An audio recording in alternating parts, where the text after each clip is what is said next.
Boker Tov. Boker Tov. On est dimanche 22 décembre, le Yud Tet Tevet Bezrat Hashem Shnat Tash'ad. Bientôt, on passera à 2014 selon leur compte à eux. Aujourd'hui, c'est la Lula du Bnei Issachar, Noam Elimelech. Le Rabbi Noam Elimelech Mizans, Zatzal. Petite histoire sur lui quand même, parce que c'était quand même un personnage qui a écrit dans un livre, qui est une grande ségoula pour les femmes qui ont du mal à accoucher ou qui voudraient avoir une shmira pour leurs enfants. Vous savez que quand un enfant vient au monde, il y a toutes sortes de choses qui rôdent en général autour de cet enfant, beaucoup d'accusations par rapport à sa réincarnation. Et on a l'habitude de placer, sans avoir peur pour autant, c'est toujours une bonne nouvelle d'avoir un enfant grâce à Dieu, on a l'habitude de placer le livre de Noam Elimelech sous la tête de l'oreiller de l'enfant ou de la femme qui va accoucher, parce que c'est un livre qui a la faculté de pouvoir protéger réellement de tout. C'est comme un Shemot, qui a une force extraordinaire, et je conseille à tout le monde vivement de posséder. Comme ça, il y a des livres qu'il faut absolument, faut toujours avoir à la maison, comme le Likutei Moharan, comme Noam Elimelech. Même si vous ne les lisez pas, c'est bien de les avoir à la maison. Bezrat Hashem, jusqu'au jour où Bezrat Hashem, pour X raisons, eh bien, vous aurez peut-être l'occasion de pouvoir les ouvrir. Quoi qu'il advienne, je voudrais vous raconter une petite histoire rapide avant de nous lancer dans le 2 à la Chot et rentrer dans le cours de questions-réponses. Bezrat Hashem. D'abord et avant tout, une histoire qui s'est passée avec lui. Vous savez que Noam Elimelech, Rabbi Elimelech Mizans, et son frère Rav Jusha, avaient l'habitude de parcourir les pays du Nord, ça veut dire de l'Est plus exactement, et c'était donné comme réparation de ne jamais dormir dans la même ville plus d'un jour. Ça veut dire que, je ne sais pas si vous imaginez de quoi est-ce que je vous parle, une vie de vagabond pour prendre sur eux les fautes du peuple d'Israël. Donc c'est vraiment ce qu'on appelle une Messirut Nefesh. Imaginez que notre ami ici présent prenne sur lui de dormir qu'une seule fois dans une ville. Ça veut dire aujourd'hui tu es à Ashdod, le lendemain arrive, tu es obligé de dégager. Tu vas où? À Jérusalem, à pied, hein? À pied, pas en carrosse, ni quoi que ce soit, à pied. Donc, dans la forêt, une fois que tu es à Jérusalem, tu dois dégager de Jérusalem pour aller à Beersheba. À Beersheba, tu te quittes pour aller à Dimona, tu vas et là, comme ça.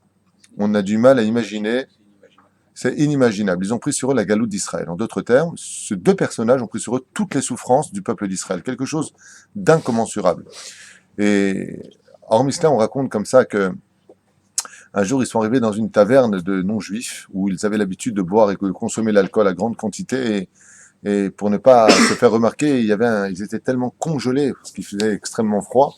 Ils se sont cachés comme ça derrière un tanour, derrière un espèce de four. Et là-bas, s'est placé donc Rabbi Zusha et comment il s'appelle, Noam Elimelech, son frère. Donc, ils s'étaient cachés là-bas. Et pour les protéger, le grand frère Rav Zusha, qui était un très très grand tzaddik, comme vous avez pu le comprendre, a demandé à Noam Elimelech de rentrer à l'intérieur.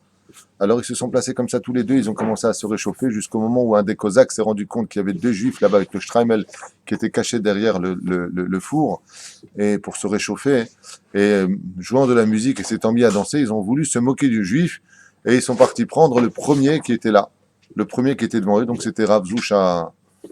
Et ils ont pris Rav Zusha qui était extrêmement âgé, extrêmement fatigué, exténué de ce voyage et de leur prière, parce qu'il ne cessait d'étudier la Torah sur la route, ainsi bien qu'assis, quand il dormait, il ne cessait d'étudier la Torah. Ils ont commencé à le prendre, et très fatigués, avec ses rhumatismes, ils ont commencé à le faire danser et danser, mais eux, ils étaient jeunes, les Cosaques, et sous. De ce fait, ils ne se rendaient même pas compte du temps qui avait été pris pour Rav Zusha. Et à la fin, quand Rav Zusha s'est effondré à même le sol, ils se sont rendus compte qu'il n'arrivait même plus à bouger. Ils l'ont laissé tomber quelques instants, le temps d'avaler encore quelques vodkas, et voici que il a repris sa place. Alors à ce moment-là, Noam Elimelech, son frère, lui a dit, écoute, viens la vérité au fond, passe derrière moi, parce que on ne sait jamais si ça le reprend de venir te reprendre une fois de plus, laisse tomber. Alors qu'est-ce qu'a fait Noam Elimelech? Il s'est levé de sa place, il a donné sa place, qui était au fond donc à Rav Zusha, et ils sont restés comme ça le temps de 3-4 minutes. Et voici qu'un instant plus tard, revient un des Cosaques et il dit, hey, il y en avait deux là-bas, viens, on va le prendre. Alors il vient pour prendre Noam Elimelech, il dit non, celui-là on a pris pendant, c'était Rav Zusha, prends celui qui est au fond. Ils ont repris Rav Zusha une fois de plus, et ils l'ont refait danser pendant une demi-heure jusqu'à ce qu'il se soit effondré une fois de plus, s'évanouit de fatigue. Pour vous dire un petit peu les épreuves qu'on subit ces tzadikim, mais quand on a une Iloula à fêter, il est bon de citer un petit peu leur grandeur. Demain ce sera la Iloula Bezrat Hashem du Rambam, ainsi que de Rabbi Yaakov Bohatzera, donc on fera une petite histoire sur ces deux grands personnages historiques du peuple juif, qui ont Baruch Hashem porté un nom qui a Baruch Hashem jusqu'à aujourd'hui brillé dans chaque cœur juif. Et Bezrat Hashem, sans plus tarder, nous commençons notre étude. Alors, deux halachot, Elu kelim yecholim leshamesh kekelim, gam le basar ve gam le chalav. La question donc est posée ici, c'est toi qui m'as préparé ici? C'est deux halachot, top, on lit. Quels ustensiles peuvent aussi bien servir pour le lait et la viande sans être passés pour autant par la hagala ou le mikvé? מותר להשתמש בכלי זכוכית לאכילת מאכלי חלב ולאכילת מאכלי בשר, והוא הדין שיש להקל בזה ולהשתמש בסירי פיירקס, זכוכית חרסינה, כן? וגם לבשר וגם לחלב. Donc, tout le problème en réalité des kélim, très brièvement, c'est que quand tu chauffes avec quelque chose, la matière absorbe. Et quand tu rechauffes, elle ressort de sa propre matière. Donc, si tu as cuit du lait à l'intérieur, elle va absorber le laitage. Et quand tu vas recuire à l'intérieur, elle va extirper de lui le laitage. Par contre, le srouchit, pour les ashkenazim, c'est interdit, pour les sfaradim, c'est moutar. Et là, nous sommes dans les lois sfarad. Pour les sfaradim, on peut tout à fait utiliser tout ce qui est verre, tout ce qui est en matière de verre, étant donné que le verre est imperméabilisé et ni sofeg, ni donc aspire, ni retire de lui de par ce fait, il peut tout à fait être utilisé sans attendre la moindre minute entre chaque cuisson. Il suffit simplement de laver, par exemple, si j'ai un cire en verre, aujourd'hui ils le font, ou j'ai une assiette en verre, eh bien je n'ai pas besoin d'attendre quoi que ce soit. J'ai fini de manger, je prends mon éponge et mon liquide avec de l'eau chaude, je nettoie mon assiette. Une fois que je vois qu'elle est propre, je peux tout à fait verser tout de suite après eh bien, du laitage ou autre chose pour le donner à autrui. Donc en d'autres termes, celui qui possède une vaisselle de srouchit, qui soit en verre, peut tout à fait l'utiliser aussi bien pour le lait et la viande, bien entendu, surtout pas en même temps, mais l'un après l'autre, sans avoir de problème. Comme par exemple de manger un laitage dedans et ensuite de manger un bassar en me brossant les dents et me lavant les mains et en mangeant dans la même assiette. Bien entendu, les kelim, je parle des sakoum, comment on dit sakoum, les couverts, non pas, c'est à moi. Merci beaucoup, tu es gentil. Ils n'ont rien à voir avec cela. Voilà, ça c'était la première halakha. Deuxième halakha, tu voulais poser une question, David? Pour les pauvres que c'est autorisé? Absolument pas. Absolument pas. Dans les lois de Pessah, le Rav Ovadia écrit justement dans Chazon Ovadia que les Sfarazim ken mutar. Veyesh bezel laken. Aïm tsarich le yached magavot le basar ou magavot le chalav. Très bonne question. Est-ce qu'on sur la question-réponse, doit-on réserver une serviette pour le lait et une serviette pour la viande? On va s'essuyer avec. Comme par exemple, pour qui est-ce qu'on pourrait parler maintenant? Bébé. Les bébés. Alors, bon, niré. Mutar l'ishtamesh ba'otam magavet ba'arucha chalavit ou basarit vechen. אם המגבות מלוכלכות בבשר וחלב, יש להתיר לכבס אותם, כן, בהרתחה ביחד במכונת כביסה ואין בזה שום בישול בשר וחלב. Alors oui, on pourrait tout à fait les utiliser. Le mieux, c'est de ne pas le faire, mais si dans le cas échéant, il y avait lieu à le faire, on pourrait le faire et on peut même le mettre dans la machine à laver. Pourquoi? On pourrait dire que s'il y aurait sur, par exemple, une serviette, aussi bien du lait et de la viande, si tu le mets dans la machine à laver, la machine va sortir à eau chaude, donc il y aurait un bichoul, soit une cuisson. Est-ce que oui, ce serait un problème? Non. Pourquoi? Parce qu'en même temps, sortirait avec cette eau chaude le liquide. Et le liquide viendrait annuler la valeur du lait et de la viande. C'est pour cela que c'est aussi permis. Voilà, jusque-là.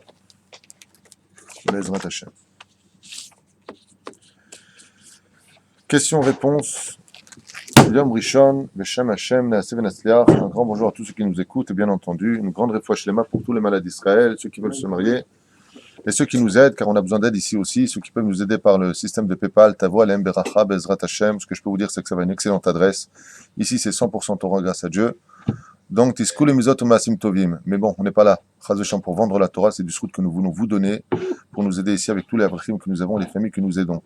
Première question. Je n'ai pas compris quelque chose dans la paracha, ça s'enchaîne mal. On dit que Moshe, il voit le Égyptien frapper le juif, il défend le juif, et on dit même de Shalom et Forage, il enterre l'Égyptien. D'où il savait tout ça? Il a grandi chez Paro, d'où il savait qu'il était juif, d'où il savait... Alors, la question que tu poses, c'est d'où il savait que les juifs étaient juifs, que l'Égyptien était égyptien? Chronologiquement, on voit qu'il se fait élever par Batia, on voit que direct ça enchaîne avec, bon, il voit qu'un juif frappé, il défend le juif, avec Shalom et Forage, là-bas. Nous avons fait un cours entier sur la biographie de Moshe Rabbeinu. On s'est rendu compte que Moshe Rabbeinu à la Shalom, selon les Midrashim, aussi Masechet Sota, à partir de la page Yud Aleph, où là-bas commencent tous les commentaires que vous pourrez lire sur les parachutes de Shemot. Je parle de l'esclavage en Égypte, de la naissance de Moshe Rabbeinu, du naissance de Batia. Moshe Rabbeinu a grandi effectivement sur les genoux de Batia, la fille de Pharaon. Donc on vient nous dire ici qu'elle n'était pas n'importe qui. Sa main s'est allongée. On avait parlé de Gabriel qui est venu tuer toutes les servantes, sauf une, car elle n'était pas digne pour une reine d'Israël, une princesse, égyptienne, de rester seule, comme nous l'avions expliqué vendredi en Chiour. Mais ce qu'il faut retenir, c'est que Moshe Rabbeinu a grandi sur les genoux d'une convertie, qui est appelée aussi en allusion fille de Dieu, Bat Yutke, Bat Ya. Vous savez qu'il n'est pas bon on a fait un cours sur le secret des noms, il n'est pas bon de porter certains noms en hébreu. Tous les noms qui sont composés du nom divin, suivis de 2 lettres, sont des noms déconseillés, comme Batel, Shira, Shirel, il y a Yutke, il y a le Aleph Lamed. Sauf si ce sont des noms qui sont donnés par la Bible, par la Torah. Alors dans ce cas-là, oui, c'est bien comme Batia. Il y a Yutke, fille de Dieu. Donc on a compris ici qu'il y avait Batia, la fille d'Hachem, qui vient le récupérer. Mais Batia, elle est venue faire quoi là-bas? Rashi, le Balatourim, la Gemara nous dit, elle est venue, il y en a qui disent qu'elle avait la lèpre, elle est venue se tremper, il y en a qui disent qu'elle est venue tout simplement pour quitter la Avodah Zarah et se convertir au judaïsme. Donc en prenant Moshe Rabbeinu, tu pouvais être certain qu'elle allait l'élever selon le système du judaïsme le plus total. De qui plus est, Moshe Rabbeinu, à la Shalom, ayant refusé de boire du lait des nourrices non juives, Myriam proposa donc à la fille de Pharaon de la faire allaiter par sa propre mère. Elle lui a dit, Moshe Rabbeinu a toujours su depuis sa naissance qui était sa mère, il a toujours su qu'il était juif, qu'il avait été adopté par Batia, et il a toujours dû cacher son identité. La preuve en est quand Pharaon lui-même le mettra à l'épreuve selon le Midrash de prendre ou la couronne ou des gechalim, comment on dit des gechalim, du charbon brûlant. Lui, en ce qui le concerne, il prenait la couronne et la mettait sur la tête. Elle savait exactement qui il était depuis le début. Et de qui plus est, le Charlap HaKadosh, comme on l'avait déjà cité, disait que Moshe Rabbeinu, depuis sa naissance, avait le roi HaKodesh. Il avait vu tout ce qui se passerait dans le désert jusqu'à la fin. Il savait absolument tout. Donc oui, quand tu viens, que tu me parles du juif qui se faisait frapper parce que l'Égyptien, qui était la réincarnation de Caïn, le Prinat de Sitra Ahara Gomura, c'est-à-dire que les sages nous disent que s'il n'avait pas tué cet Égyptien, on n'aurait pas pu sortir d'Égypte non plus. Cet Égyptien était par excellence la réincarnation de Caïn au niveau le plus satanique qui était en Caïn quand il a fauté, quand il a tué son frère. Donc cet Égyptien dont on parle, Mitzraïm, c'était si tu veux le mal absolu. De quelle façon il l'a tué? La Gemara nous dit de 3 façons. Il y en a qui disent avec un coup de poing, il y en a qui disent avec un coup de râteau, il y en a qui disent avec le Shem Forash. Dans la Torah, c'est marqué noir sur blanc, c'est avec le nom de Dieu, puisqu'il y a marqué Ka'asher Amarta. Comme tu l'as dit. Donc ils ont vu que Moshe Rabbeinu à la Vachem était capable de tuer, d'où l'inquiétude de Pharaon. Si cet homme est capable de tuer à distance en prononçant que le nom de Dieu, il pourra me tuer moi aussi. Donc il faut le mettre à mort. Quoi qu'il advienne, Moshe Rabbeinu savait exactement qui était son peuple, puisque le Midrash nous raconte que Moshe Rabbeinu avait une inquiétude. Il n'y avait qu'une seule chose sur laquelle il n'avait vraiment pas de réponse. C'est pourquoi voyait-il des femmes se faire violer, éventrer des enfants, emmurer vivants, et ainsi de suite? Quelle était la faute si grave? Quand il a compris, il a dit maintenant j'ai compris. Et c'était quoi l'erreur? Le Lashon Hara des enfants d'Israël. La médisance, le rapportage, le fait qu'il comprit que les enfants d'Israël n'avaient pas de hardout entre eux, qu'ils se détestaient les uns les autres et qu'ils disaient du mal des uns des autres. Alors Moshe Rabbeinu, curieusement, nous dit le Midrash, a dit maintenant j'ai compris pourquoi vous morflez autant. Alors que Moshe n'acceptait pratiquement pas cette souffrance, sans juger Dieu pour autant, mais il ne l'acceptait pas. Il disait mais c'est pas possible, on peut pas souffrir autant, mais quelle est la faute si grave que l'on commet? La haine gratuite. Moshe, quand il a eu sa réponse, quand il a été vendu par Dathan et Aviram, vous voyez, alors qu'il venait de les sauver, a dit maintenant j'ai compris. C'est pas les goïms qui nous vendent, c'est nous-mêmes qui nous vendons. Comme l'État d'Israël aujourd'hui qui vend nos frères juifs à l'État français. Faire les capots, comme on a l'habitude de dire. Prenons des juifs pour vendre des juifs, ça fera la haine entre eux, c'est la meilleure façon de nous détruire et c'est ce qu'on a subi. Bien, je referme cette parenthèse pour te dire que Moshe Rabbeinu était au courant de début et non pas comme le fameux Lifioum de Cécile B2000 aurait voulu nous bercer en disant Mamnette, tu te rends compte, je suis juif. Quoi, jure que tu es ma mère. Faut arrêter un petit peu Hollywood. La vraie histoire est que Moshe Rabbeinu savait exactement qui il était. Il n'a jamais fait d'Avodah Zarah de toute sa vie, a étudié la Torah depuis sa plus tendre enfance dans la tribu de Lévi. Il fréquentait les Lévi'im. Et justement, s'il rôdait du côté des Hébreux tous les jours, c'est pour voir la situation de ses frères. Voilà. Donc, il n'y avait pas de surprise pour lui. לא שומע. נכון, אחרי שיוסף נפטר, כתוב בפרשה, קם מלך חדש במצרים. Oui. זה אותו מלך אבל שהיה מקודם. לפעמים לפני יוסף. Alors, ta question, c'est quand est mort le dernier des 12 tribus et se levait un nouveau roi. C'est ça? Dans la Gemara de Masechet Sota Tzadik, Bedaf Yud Aleph Amud Aleph, il est marqué là-bas, Mahloket, Ben Shmuel et Rava. À savoir, est-ce que Béhémet, il s'agissait d'un nouveau roi ou pas? La réponse, d'abord une question dans la question. Qu'est-ce qu'on en a à faire que ce soit un nouveau roi ou pas? On avait expliqué que le roi d'avant était de la descendance d'Avram Avinu. C'était un imposteur. Et là, que s'était levé enfin un roi de souche égyptienne, Melech Hadash, Bemitzraïm, en Égypte. La deuxième chose veut nous dire que si c'était un roi qui était le roi premier qu'avait connu Yosef, ça nous montre l'ingratitude des Goïms. Car il faut vraiment être ingrat pour oublier qu'un homme a sauvé toute une terre entière de la famine, qu'il a acheté l'Égypte au pied de Pharaon, et monsieur oublierait Yosef. D'accord? Ça vient nous enseigner l'ingratitude des non-juifs. Effectivement, si tous les non-juifs aujourd'hui On le souhaite d'exister, c'est uniquement par le mérite d'Israël, même si c'est déplaisant à entendre, c'est une vérité absolue. Demain, s'il n'y a plus d'Israël, chas v'shalom, il n'y a plus de goïm non plus. Donc, le pire, c'est qu'ils le savent. Mais, pour répondre à ta question, oui, il y en a qui disent que c'est un nouveau roi qui s'est levé pour faire un décret. Il y en a qui expliquent, Bichlal, dans les commentaires de la Gemara, qu'en réalité, il n'y avait pas de roi égyptien. Il y avait un gouverneur égyptien qu'on appelait Pharaon, qui signifie en arabe égyptien de cette époque roi, comme Artashasta qu'on avait expliqué pendant Shabbat, qui signifie en perse roi, ou roi en français. Et là, ils ont dû nommer un roi parce qu'ils ont pris des décrets extrêmement difficiles. Donc, ils ont nommé un roi pour le rendre responsable de ces décrets, en d'autres termes. Voilà. עוד שאלה. אתה bien fait de venir. אחר כך כתוב שהוא לא יודע את יוסף. הוא כן ידע. C'est ce qu'on vient d'expliquer. מה זה? C'est ce qu'on vient d'expliquer. לא, עם הגזירות. C'est ce qu'on vient d'expliquer. T'as pas compris apparemment ce que j'ai dit, c'est exactement ce que je viens d'expliquer. Question à bas.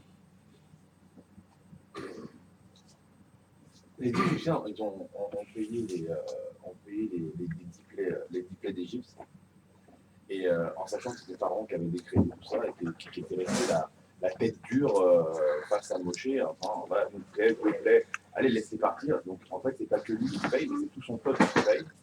Pourquoi? C'est qu'on a déjà des esquisses. Alors la question que tu poses, c'est pourquoi est-ce qu'une nation entière paierait pour les défections d'un gouvernant qui prendrait des décrets, qui mettrait en application des décrets et tuerait, en fin de compte, sa nation, comme c'est marqué, qui avda Mitzraïm, car toute l'Égypte est perdue dans la paracha de Bo.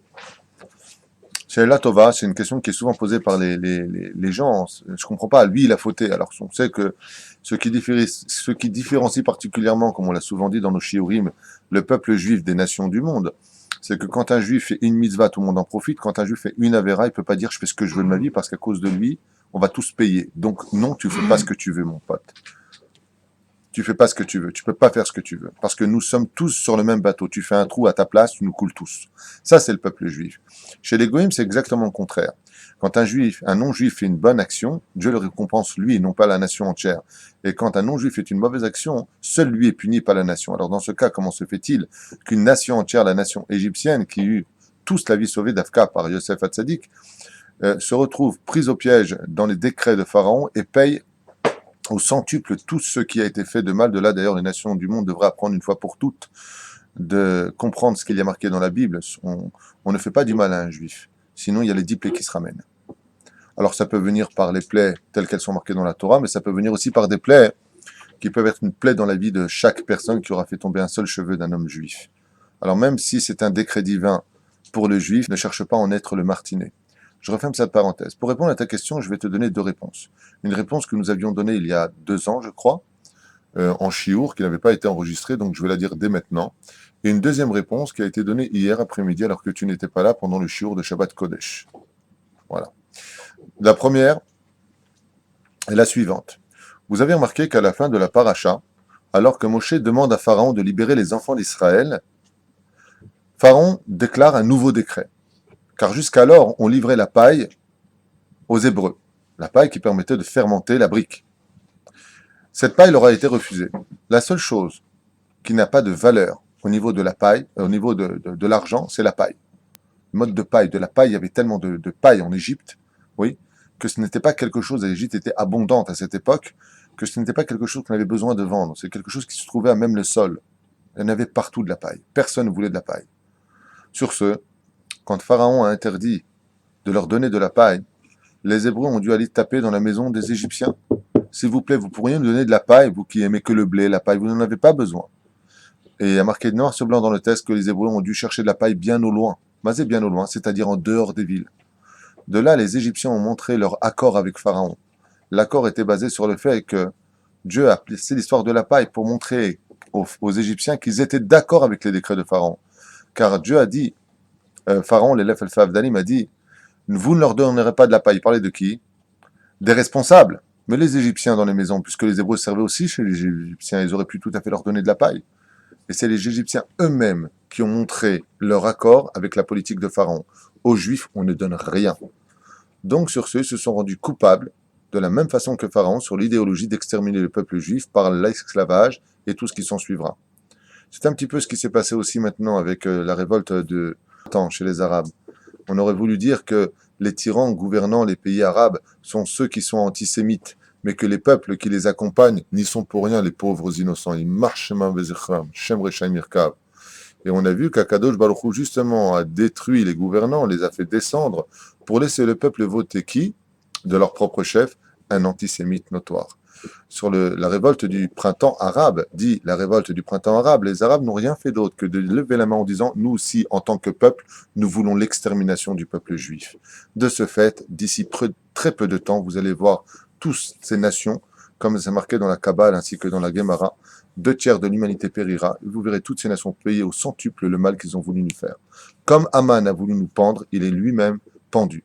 De la même façon, la façon dont eux voudront nous détruire, c'est ce qu'ils les détruiront eux-mêmes. Ça, c'était la première explication. Donc on voit qu'ils se sont responsés. Pourquoi? Il fallait donner de la paille. Si tu avais donné de la paille, tu aurais montré que voilà, je veux t'aider, je veux te sortir de la situation. Ce que je peux faire pour toi, je le ferai. Mais de donner quelque chose qui n'a pas de valeur, pourquoi tu ne le fais pas? Deuxième explication du Ben Ishraï. Vous savez que il y a marqué Ken Irbou et Ken Ifrot, et après ça finit par le mot Béné Israël. Le Ben Ishraï dit pourquoi marqué Béné Israël? Israël. Israël, quand tu dis le mot Israël, ça comprend aussi bien les hommes que les femmes. Mais si tu dis Béné Israël, tu parles de qui? Que des hommes. Sinon, tu dirais Bnot Israël. Donc, Béné Israël veut dire les fils d'Israël. Pourquoi? Parce qu'il s'est passé quelque chose de pas très compréhensible vis-à-vis de la conduite des Égyptiens. Le Ben Ishraï explique comme ça. Il dit quand les Égyptiens se sont rendus compte que ce peuple ne cessait de se multiplier, de peur qu'il rentre en guerre contre nous. On sait que les femmes ne rentrent pas en guerre. Il y a un seul pays complètement à la masse qui a décidé de mettre les femmes de façon obligatoire à l'armée, c'est le pays d'Israël. C'est-à-dire il y a quand même 376 pays sur Terre. Tu as un seul pays taré, vraiment un truc de fou, qui oblige les filles d'Israël à faire l'armée. Alors que même au Vietnam, c'est pas obligé. Aux États-Unis, il faut qu'elles fassent la demande. Nous, c'est une obligation. Tu vois, tu prends nos filles, tu les mets à l'armée. Parce que même à l'époque la plus barbare de l'histoire de l'humanité, les femmes ne faisaient pas l'armée. On n'a jamais vu des femmes dans une armée. Il n'y a que chez nous. À nous, attention, je ne parle pas des autres pays où les femmes veulent faire carrière dans l'armée. Je ne parle pas de ça, comme en France. Ici, c'est obligatoire. C'est le seul pays sur Terre, vérifiez sur Internet. Un truc de fou. Quoi qu'il advienne, je referme cette parenthèse. Parce que n'ont pas réussi à faire de nous les nations du monde, notre État a réussi à le faire. Bravo. On ferme cette parenthèse. Pas plus loin. Mais c'est important de le savoir quand même. Bien. Aïe, aïe, aïe, aïe, aïe. Mazé Omer. Pourquoi ils ont peur qu'ils rentrent en guerre? Parce que dans les enfants d'Israël, il n'y avait que des Echarim. Qui naissaient dans le peuple d'Israël? Que les mâles. Il n'y avait pas de femelles. Mais pourquoi il n'y avait pas de femelles? Comment se fait-il qu'il n'y a pas de femelles? Parce qu'on sait, comme c'est marqué dans la paracha de Tazria, Isha ki Tazria Zachar. Rachid dit une femme, quand elle jouit en premier avant son mari pendant l'acte, automatiquement c'est un garçon. Isha ki Tazria, la femme qui a ensemené la première, Veyalda Zachar, et elle a eu un garçon. Sur ce, on voit exactement ici, dit le Ben Ishraï, que tous les Égyptiens étaient complètement d'accord avec Pharaon. Et pourquoi? Parce que d'un côté, ils ont peur d'eux, parce qu'il n'y a que des garçons qui naissent dans le peuple juif. Zecharim, Béné Israël, et l'Obnot Israël.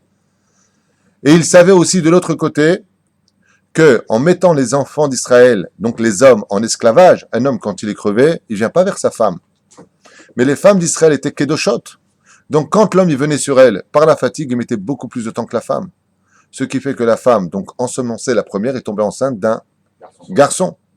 Et de là, le Ben Ishraï te dit, il préférait voir des garçons malgré vraiment le danger que représentaient les garçons, car comme les Égyptiens, expliquent le Ben Ishraï, avaient l'habitude de piller tous les pays, comme quoi que c'est pas nouveau que les Arabes pillent les autres pays, comme ils pillaient constamment les trésors des autres, ayant maintenant une quantité astronomique de personnes qui se trouvaient en Égypte de mâles, plus les armées extérieures, ça faisait le cheval de Troie en Égypte. En d'autres termes, les Hébreux se multipliaient à un niveau tel que chaque femme était capable de mettre 6 enfants au monde, selon les versets qui sont marqués Ad Me'od Me'od. Il y a 6 mots pour définir le nombre des enfants d'Israël, soit 6 Bekeres Echad.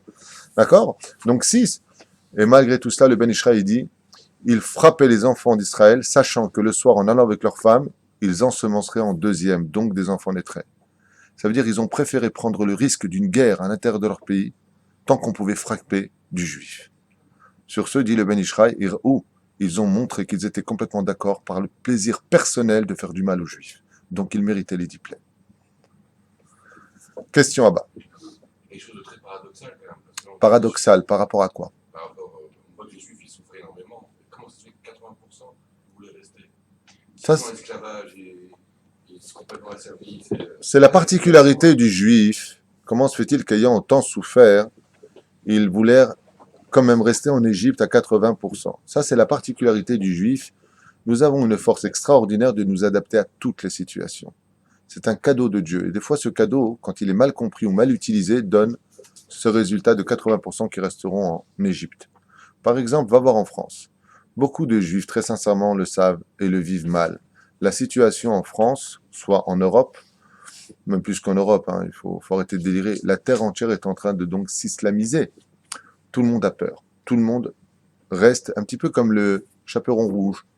Pourquoi tu as de grandes dents? Parce que je vais te bouffer. Ça veut dire que de façon explicite, comme je ne sais pas si vous êtes au courant, mais à Londres, la semaine dernière, les représentants de l'islam ont exigé que Londres ne vende plus d'alcool.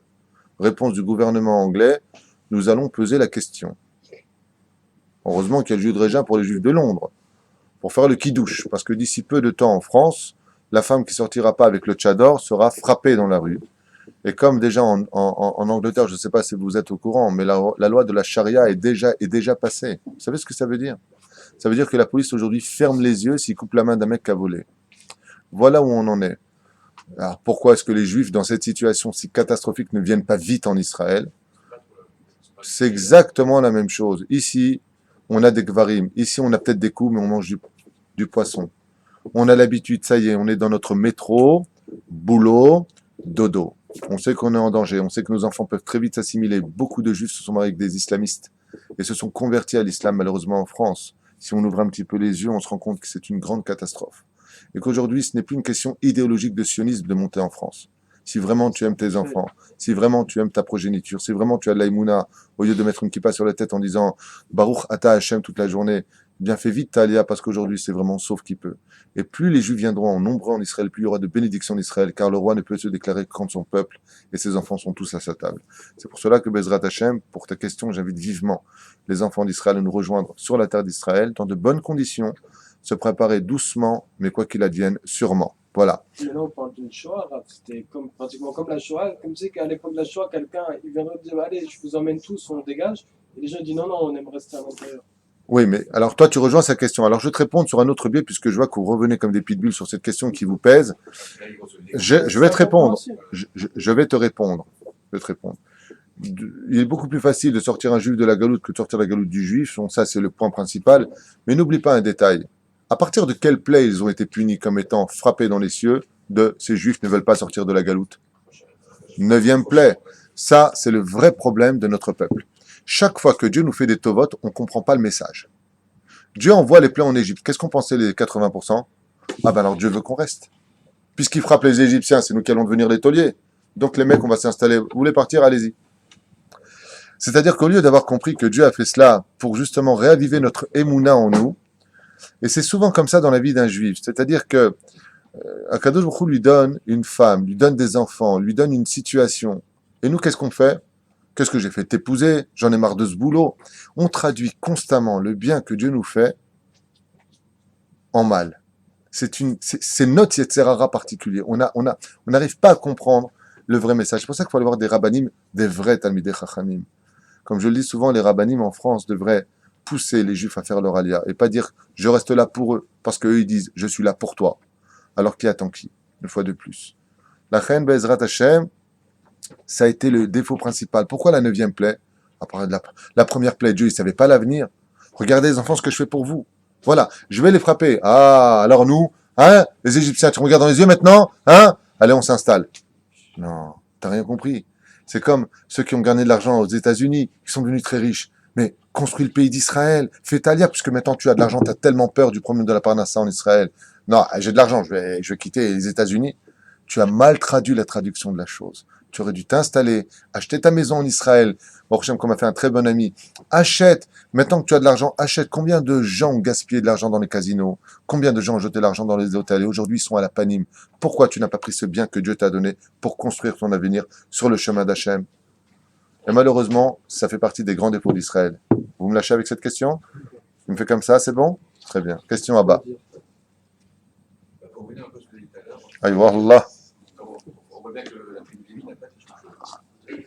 Donc on n'est pas tous responsables, c'est quand même quand on Pourquoi la tribu n'a pas été touchée, la tribu de Lévi? On a expliqué d'Afka hier pendant le shiur de Shabbat Kodesh que la tribu de Lévi, pour deux raisons, n'avait pas été touchée. La première, c'est que Pharaon a particulièrement voulu maintenir la tribu de Lévi en dehors de la souffrance des enfants d'Israël, car il savait que le Messie viendrait de la tribu de Lévi.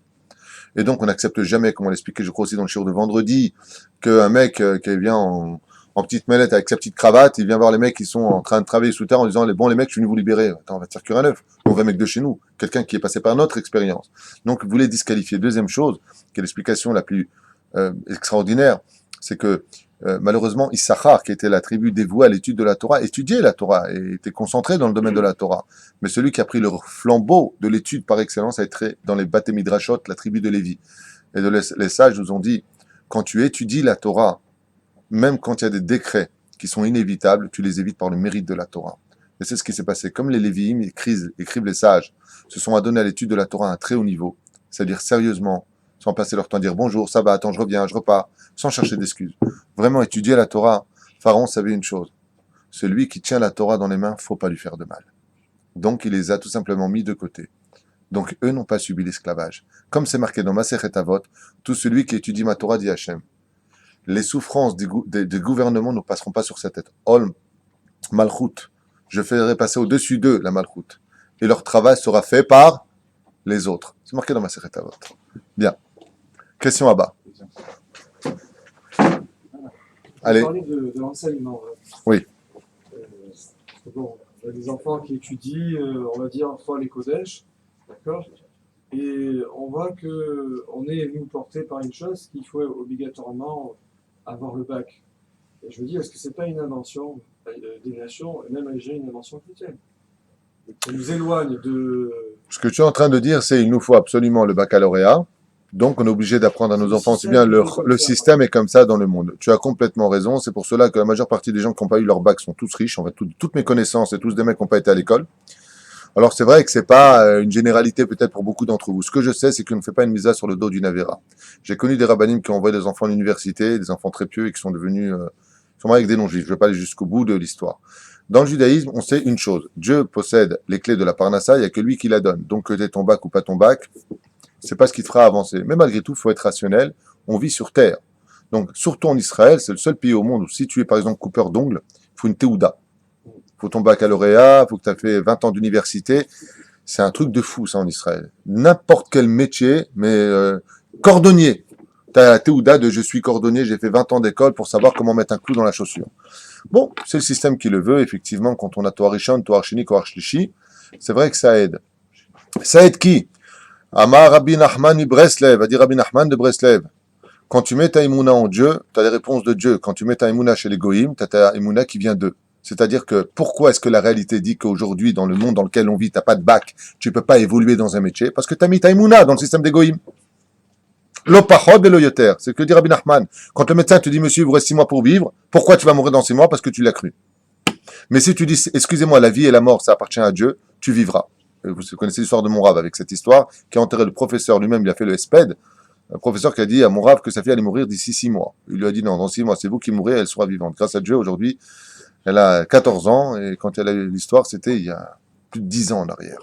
Vous voyez comme quoi que la Emouna fait vivre l'homme qui la place là où il la place. Si tu mets ta Emouna dans un homme, si tu crois que c'est ton patron qui te donne ta parnassa, alors effectivement, ce sera lui qui te donnera ta parnassa. Si tu sais que c'est Hachem, tu n'as peur de personne. La reine, grâce à Dieu, voyons ce qui se passe un petit peu dans les familles. Ceux qui ont eu, bien entendu, le garçon, la fille et Riri, le petit chien, ce sont très importants, le petit chien dans la famille, Chazve Shalom, ouais. Alors ils ont eu leur baccalauréat, ils ont eu ce qu'ils ont eu. J'ai un cousin, que Dieu repose son âme, qui à l'âge de 25 ans, après avoir fait toutes ses études universitaires, est mort d'une crise cardiaque. Bon, alors c'est un cas un petit peu de côté, mais c'est pas ça que je veux vous dire.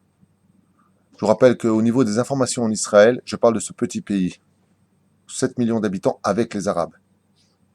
Il y a plus de 27 000 académaïs au chômage. C'est dans le journal de Yediot Aharonot. Il y a 27 000 personnes diplômées à un des plus hauts degrés au chômage. Par contre, tous les petits cordonniers, là, les petits Marocains, les petits trucs, les petites épiceries, tout ça, bien, ils ont des villottes, ils ont tout ce qu'il faut. C'est Hachem qui donne la parnassa. Moi, ce que je sais, j'ai pas fini. Tu as posé une question, j'aimerais y répondre, parce que c'est une question très importante. Si Bezrat Hashem, on sait qu'on peut placer nos enfants dans un système où leur mochin, c'est-à-dire leur cerveau, peut évoluer à un très bon niveau, avoir d'abord une conduite d'être humain normal, de respecter les fêtes juives, de savoir étudier un Talmud, d'être un héritier du monde futur, alors tu pourras placer en dernier qu'est-ce qu'ils vont faire dans leur vie. Et là, ils peuvent tout à fait apprendre un métier. Ce métier peut se baser, comme l'enseigne le rabbi de Lubavitch. Je le rappelle, jusqu'à 20 ans, ton fils étudie la Torah, que la Torah, et après, il peut faire le bac libre. Étant donné que grâce à Dieu, il y a un concours, je ne sais pas si vous vous rappelez de ça, c'était à la radio 95.5. Est-ce que vous vous rappelez de cette histoire? Une fille de l'université de Tel Aviv a voulu se comparer à une fille qui avait fait Beth Yaakov. Oui, elle a été bouffée par la fille de Beth Yaakov. Alors effectivement, la philosophie, les baccalauréats, c'est très important. C'est peut-être très important pour passer le bac. Mais aujourd'hui, grâce à Dieu, il y a des parallèles pour pouvoir, par exemple, au niveau du ministère de l'Éducation, si vous avez bien remarqué, quand on a ça fait sa théouda de Rav ici, par exemple, eh bien, c'est reconnu en équivalent. Alors, quand on veut apprendre un métier, on attend que la personne d'abord se soit construite au niveau de ses vertus, et non pas, chasvé shalom, le jeter avec son jean, ses baskets, sa petite chemise courte, en disant, voilà, mon fils, il étudie ici, et puis patati patata, et puis tu l'entends pendant Shabbat dire des gros mots, ou alors ne pas prier, attendre que son père se retourne. Moi, je préfère Bezrat Hashem, d'abord offrir le monde futur à mes enfants, et après, on parlera du monde d'ici-bas, parce que je sais une seule chose. Dans le monde d'en bas, dans lequel on vit, regarde bien ce que je vais te dire, Yaakov. Et tu me diras si je mens. Regarde l'Avrechim. L'Avrechim que nous avons ici, on en a 22. Le Rav Yitzhak, Baruch Hashem, vient de mettre au monde sa 9e petite fille. Donc il a 9 garçons, il a 9 enfants, garçons et filles. Il en a 9. Baruch Hashem, tous ses enfants sont en yeshiva. Et les fils sont dans les écoles privées religieuses. Et ceci de génération en génération chez lui. Est-ce qu'il y en a un qui est mort de faim? Est-ce qu'il y en a un qui est pas bien? Est-ce qu'il y en a un qui ceci et cela? Non. Alors ils vont moins manger. Alors c'est vrai, ils vont pas aller dans l'hôtel de luxe. Alors c'est vrai que, en attendant, grâce à Dieu, quand ils partiront, ils auront quelqu'un qui feront le Kaddish comme il faut. Grâce à Dieu, ils les auront éduqués sur le chemin de la Torah, Bedibar Tabam, leur salaire sera incommensurable. Ça, c'est le principal. Nous sommes devenus, malheureusement, des gens qui avons une émouna de Goïm. C'est-à-dire qu'on est rentré dans un système où on ne fait plus confiance à ce que la Torah nous a demandé. C'est une mitzvah d'apprendre un métier à son fils, mais pas aux dépens de l'étude de la Torah. Donc si on peut lier les deux, dans l'ordre chronologique, d'abord de la base, qui soit une base où il y a de la Hirat Hashem, d'abord de la Hirat Shamaim, et qu'ensuite tu veuilles bien apprendre un métier à ton fils, c'est une bracha et une mitzvah d'apprendre un métier à son fils afin qu'il ne soit pas dépendant des autres. Et comme j'ai l'habitude de le dire pour tous ceux qui nous aident, la plus grande bracha que je puisse leur souhaiter, c'est de faire partir toujours de ceux qui donnent et pas de ceux qui prennent. Parce que celui qui prend, est-ce qu'il le sent, tandis que celui qui donne gagne une mitzvah. La Chen Be'ezrat Hashem, c'est une question d'émouna. Là où l'homme veut aller, Dieu l'emmène. C'est tout. Donc il faut veiller essentiellement sur cela. Quand on a étudié dans le Reshit Chochma ou dans le Kavayachar, que pour un seul mot mal élevé, la personne descend au fin fond du Guénom récupérer cette parole mauvaise qui est sortie de sa bouche, combien elle aurait été bon. Alors tu vas me dire de l'autre côté, mais attends, c'est pas une garantie. Il y a plein de gens qui étudient la Torah, ça devient aussi des abrianim, qui fument, qui font des bêtises. Oui, mais on ne te demande pas de rentrer dans les contes divins. On te demande de faire ce que tu as à faire en tant que juif. Éduquer ton enfant dans un Talmud Torah, qu'il soit sur ce chemin, lui donner une Torah de vie, comme on sait que l'éducation est essentiellement basée dans ce qui se passe à la maison, sans des cris, sans des insultes, quand l'enfant voit l'amour chez le père et la mère, quand il voit que Baruch Hashem, il y a du respect, quand il voit qu'il y a de la Hirat Hashem, alors lui-même, Bezrat Hashem, tu peux être certain qu'il fera ce qu'il a à faire dans ce domaine, et au moins ça te rendra quitte vis-à-vis d'Hashem en disant, mais Bono Shelolam, j'ai suivi ton code de la route, s'il y a eu une défaillance, ce n'est pas de ma faute. Et à Kadosh Baruch Hu, Bezrat Hashem, quand on le dit souvent, quand la racine est bonne, même si les fruits pourrissent, ça redonne de nouveaux fruits. Ça veut dire que ce qui n'est pas passé au niveau de l'enfant passera au niveau du petit-fils. On voit que l'islam envahit le monde et exige la langue arabe comme la langue vivante. Voilà, Nachon. Alors ça, par contre, c'est une question extraordinaire, puisque je l'ai entendu il y a 3 jours, jeudi soir, mon épouse, que Dieu la bénisse, elle est son mari, était en train de me lire ça sur Internet, dans le journal. Effectivement, aujourd'hui, vous savez qu'il y a une islamisation extraordinaire, puisque le titre s'appelle le djihad passif.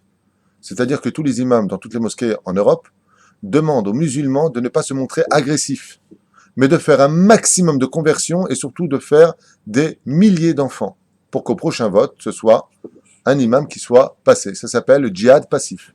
Pendant que tous ces abrutis bourrés d'oseille par les pays musulmans qui exigent donc des visas supplémentaires pour envahir l'Europe, et tout le monde accepte volontiers, Ça veut dire que cette belle France que nous avons connue nous-mêmes à l'époque en tant que juifs, hébreux, ayant vécu pendant toutes ces décennies en Europe et en France, c'est quand même un joli pays que Dieu nous avait donné. Il faut dire ce qui est, on ne peut pas non plus dire au contraire. Le ciel et la terre appartiennent à Dieu. Eh bien, aujourd'hui, c'est en train de devenir une grosse poubelle. Sur ce, effectivement, comme les Arabes aujourd'hui parlent tous l'arabe, et ce qui est d'ailleurs leur force unique, c'est que demain, si l'islam se lève en Europe, pendant que les Français seront essayés de traduire un ou deux mots en arabe, ils auront compris exactement le mot d'ordre. Donc ça va aller très très vite. Ta question c'est, comment se fait-il que Dieu laisse la langue arabe envahir le monde? Parce que dans le monde entier, aujourd'hui, la première langue parlée, ce n'est plus l'anglais. Les statistiques montrent, non, il y a 1,4 milliard de Chinois, dont je te rappelle, si tu n'es pas au courant, que la Chine est en train de s'islamiser. L'Indonésie est un des pays les plus peuplés de musulmans. Et ils parlent quoi comme langue, l'Indonésie? L'arabe. En Suède, ils parlent tous le suédois. Il n'y a pas un enfant qui n'apprend pas l'arabe. C'est une religion qui, quand tu viens pour te convertir à l'islam, t'oblige à parler l'arabe. Par exemple, dans les universités, sachez-le, même en Israël, malheureusement, je l'ai vu de mes propres yeux, quand tu veux apprendre l'arabe en tant que langue, tu l'apprends sur quel livre d'après vous? Le Coran, pour que tu sois au courant. Un jeu de mots qui ferait rire. Voilà. C'est-à-dire que quand on va t'apprendre l'arabe ici, dans une université juive, en Israël et notre pays, on va t'apprendre à dire Allahu Akbar et Mohammed est son prophète, que Dieu nous préserve. Il avait dit le Rav Novitz, il a fait un cours là-dessus. Il avait fait aussi un cours là-dessus, il avait montré des diapositives, il est parti à l'université, il a sorti sur quoi les juifs faisaient leur examen. C'était sur le texte de conversion à l'islam. Tu te rappelles? Oui, je l'ai vu. Il a fait, tu l'as vu aussi? L'examen en langue arabe est basé sur la conversion à l'islam. C'est-à-dire on fait dire à nos frères juifs les mots qui convertissent un juif à l'islam. Bien entendu, protégé par le gouvernement que nous avons au-dessus de la tête. Mais on va fermer cette parenthèse. Bien. Je suis un peu négatif sur le gouvernement aujourd'hui parce que franchement, il nous casse les pieds. Mais on n'a que ce que l'on mérite. Si on était plus unis, on n'aurait pas cette situation. Alors la réponse, elle est très belle et je vais te la donner avec l'aide d'Hachem tout de suite. Vous savez que, comme l'enseigne le roi Lion, la vie, hein, le roi Lion, c'est un Tunisien, il avait les poils comme ça dehors, il avait des diamants ici, nouvelle Maseret. Non, j'étais chez ma sœur à Paris, et donc sa petite fille voyait le roi Lion, et je suis arrivé à ce moment-là, et j'ai vu une quêta où il lui disait, c'est quoi les étoiles dans le ciel? Enfin bon, on va pas perdre de temps dans un bête midrash, je vais parler de ça quand même, mais il lui a dit une réponse qui est la mienne. La vie est un cercle, est un cycle. Vous savez qu'on est parti pour un cycle de réparation, c'est-à-dire que le monde a été créé pour 6000 ans. Comme c'est marqué dans le premier verset de Bereshit, Bara Elokim et Hashem Haaretz, il y a 6 aleph qui représentent les 6000 ans de réparation. Donc, on est parti d'un point pour faire la réparation et revenir au point. Si vous avez bien compris, quand nous avons été créés, combien y avait-il de langues sur Terre? Rachid le dit d'ailleurs, plus tard, à l'époque de Noach. Une seule langue sur Terre. Et on a une marloquette. Regardez bien cette marloquette. Dans l'Agmara, on nous dit, dans les, je crois, le Balei Tosafot, ainsi que les commentateurs de la Torah elle-même, Rachid dit, c'est l'hébreu. La seule langue qui existait, c'est l'hébreu. Et d'autres commentateurs disent, non, la première langue qui a été créée, c'est l'araméen. Curieusement. L'araméen, c'est du judéo-arabe. C'est-à-dire que c'est les mêmes racines, c'est les mêmes lettres. Et, Baruch Hashem, d'ailleurs, je vous avais montré une fois que la racine de l'arabe, c'est l'hébreu. On a fait un cours sur ça, je vais vous montrer comment on écrit Allah en arabe. Si tu me fasses un miroir, ça fait quoi en hébreu en face? Satan, le Satan. C'est un truc de fou. C'est-à-dire que quand tu vois la vraie racine en face d'elle, tu remarqueras ce que je viens de te dire. Ce que je viens de te dire, c'est pas une insulte, c'est un état de fait. Prends Allah je crois, islam ou Allah. Non, je crois que c'est Allah. D'accord? Ça fait Shin, Tet, Nun. En face d'un miroir. Regarde-le. Fais-le et tu verras. Sur ce, pourquoi je vous parle de ça? Parce que comme on arrive maintenant au dévoilement du Melech HaMashiach, il y a eu les 70 langues qui ont été créées. Quand? Dans la paracha de Noach. Dieu a puni les nations du monde qui voulaient créer la tour de Babel et a créé toutes les langues. Mais ça faisait partie du cycle de l'histoire. Maintenant, on revient au point 2. Donc, combien il faut de langues sur Terre? Une seule. Vous avez tout compris. Le fait qu'aujourd'hui, l'islam demande comme première langue dans toutes les universités, dans toutes les écoles, que ce soit l'arabe, c'est encore une preuve une fois de plus que grâce à Dieu, le Mashiach est là, puisque nous sommes revenus au point de la fin d'un cycle de réparation. L'opachot, veloyoter. Et étant donné que on ne sait pas si c'était l'araméen ou l'hébreu, mahloket, quelle langue nous restera-t-il à parler sur terre? L'hébreu et l'arabe. Donc exactement le point de départ de l'homme avant la faute et l'homme qui a démarré son histoire après la faute, toutes les langues, et revenir au point de départ. En d'autres termes, ce ne sont que des bonnes nouvelles. Si vous savez combien on devrait se réjouir de toutes les informations qu'on entend sur terre, nous les juifs, parce que tout est fait en l'honneur du juif. Donc arrêtez d'avoir peur des hommes, commencez à avoir peur de ne pas faire les mitzvot de la Torah. Ça, ce serait vraiment votre vraie inquiétude. Parce qu'au maximum, si je devais devenir péjoratif, voire négatif, qu'est-ce que peut te faire un arabe? Te prendre ton corps, mais ton âme va au Gan Eden. C'est-à-dire toi-même, tu vas au Gan Eden. Mais l'assimilation, elle te prend ton corps et ton âme. Et là, tu perds tout. Seulement Dieu m'est mis ton chaye. Dieu chez lui, comme l'a dit Rabbi Yochanan ben Zakkai. Si j'étais jugé par un homme, qu'est-ce qu'il peut me faire? Allez, 70 ans de prison, après je meurs. Mais chez Dieu, le temps n'existe pas. C'est pour ça qu'un homme devrait faire plus attention à ce que la Torah lui demande que d'avoir peur et du gouvernement, et des arabes de la rue, et de l'islam. Ça devient dangereux, ça fait peur. Arrêtez d'avoir peur. Arrêtez d'avoir peur. Au contraire, messieurs, remettez un sourire sur vos visages, parce que tout ça, c'est que du bonheur pour nous. Et vous le verrez, je vous le promets d'ici peu de temps. Baruch Adonai l'olam, amen, ve amen. Kol tov.